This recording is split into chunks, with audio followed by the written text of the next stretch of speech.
Hello, my name is Alice Pearson-Rickenbach, and I did my research paper on whether or not genetics plays a role in whether somebody is extroverted or introverted. Extroverted means that somebody has personality traits that allow them to be more social and outgoing, and kind of like recharge their batteries by being around people and being more stimulated by things around them. And introverted people are more likely to be quieter and feel less comfortable around people and recharge their batteries by being by themselves and doing quieter activities such as reading a book or something like that at home. I chose to do this because I feel like it relates to myself a lot, because I myself, I feel, am introverted, and I've always wondered why I am, and I've compared myself to my family before to see like if that's how they are, and my family generally is kind of quieter, and I thought like, oh, maybe it's because just like nature versus nurture. I thought it was because they are like, I pick up on those behaviors and I am. But now I sort of think it's a mixture of both, because I actually found a lot of research that shows that their genetics does play a role in whether or not somebody is shy or outgoing. And not directly, there isn't like just a gene that codes for directly being outgoing or shy. It codes for different chemicals released in the brain, such as dopamine and serotonin, that play a role in your mood, that determine how much you enjoy being around people or how much stimulus you can take in. So extroverts tend to have a lower level of arousal, which means that things such as looking outside, it might not amuse them, it might bore them, or reading a book or watching a movie might bore them. They need more stimulus. They need to be engaged more, like social interactions or going out and doing things.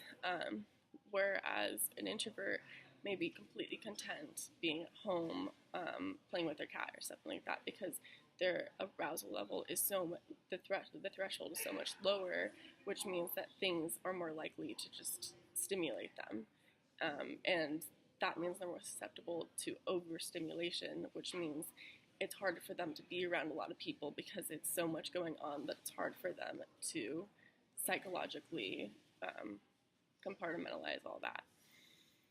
Moving on to like the more neurological chemical part of this. So a main chemical in our brains that determines whether or not we're outgoing or more introverted is dopamine. So it has been shown in studies that dopamine, which is coded for the amount of dopamine release, is coded for in our genetics. And if we have a codon that codes for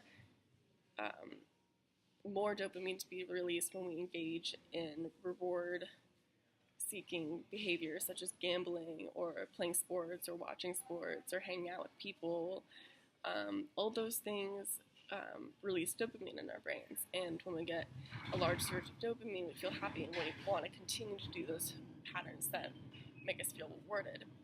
People who are extroverted tend to have a higher level of dopamine surge when they engage in these behaviors, whereas people that are introverted are people that actually, it has been shown, they release less dopamine than those people. It doesn't mean that they don't enjoy these behaviors, it just means that they don't feel the same amount of pleasure as people who are extroverted.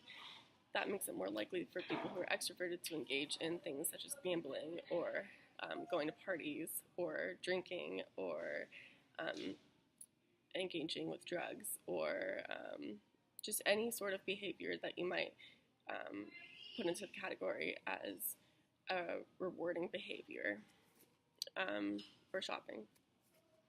The next chemical I wanted to talk about was serotonin. So just briefly, serotonin is another chemical that doesn't quite work on the reward system, but it works on your mood, just overall mood, whether you're depressed or happy. And it's been shown that introverts have lower levels of serotonin on average than extroverts. And again, there's also a gene that codes for your serotonin levels, and that is hereditary. So if you're introverted, it doesn't necessarily mean you are depressed or you have any mental illnesses, but it does mean you're susceptible. The last thing I wanted to talk about was about a few twin studies that were conducted, um, measuring the difference in personalities between fraternal twins and identical twins. Identical twins share 100% of the same DNA, while fraternal twins share roughly about 50% of their same DNA, because technically they're siblings, because they come from different zygotes when they were being conceived. And while identical twins are from the same zygote, but were split at a certain point in time. So they shared the exact same DNA.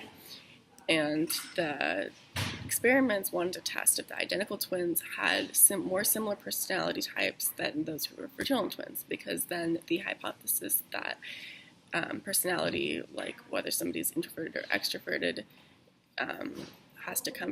comes from the genetics. That hypothesis could be proven as true or more likely if those identical twins did have similar personalities. And in fact, it was shown that identical twins did follow the same patterns as each other, like being introverted, both being introverted or both being extroverted, while fraternal twins had less similarities in those features about themselves.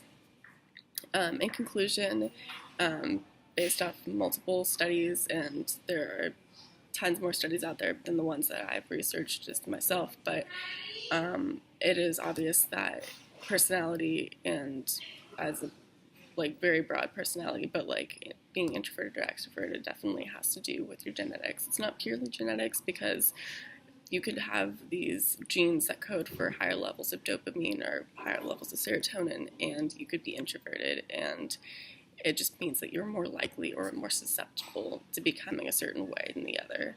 And again, it's all a spectrum. It's not one or the other. So it's good to keep these things in mind when making these assessments. But yes, thank you.